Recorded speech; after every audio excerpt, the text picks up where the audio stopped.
Hello, beautiful people. Real Talk Kim here, and I am so excited to be with you again. Today, I have brought an incredible friend of mine. I love this woman. You know, I just kind of like people that are authentic.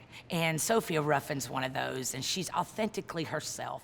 You know, during that time of going through some of the abuse I went through, a lot of people, even when you say I look like a boy and went through that phase, a lot of people don't sit down and have a conversation and ask a person, how did you get that deep into what you were into?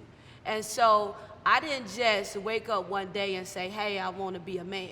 You know, that was some things that I had experienced. And so that's why I think these conversations and platforms is important, because sometimes we judge a book by its cover. Yes. And I was really, at that time, I found myself putting on my brother's underwear. Man. To protect myself, because I didn't have the protection that I needed.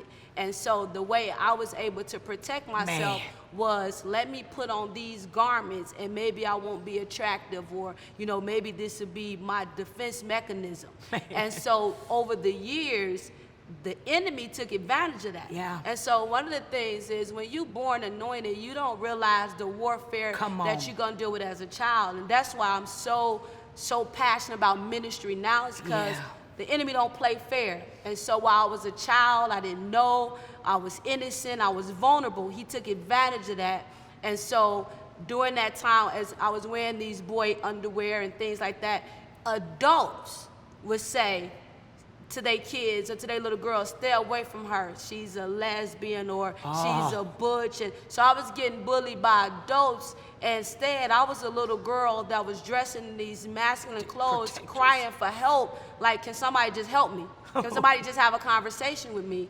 And so instead, it was like I felt like I became this disease, or this, you know, and so I went through some depression. I went through misfit.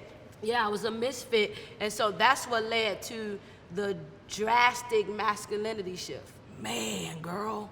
Like, where was that shift, though? Like, what age?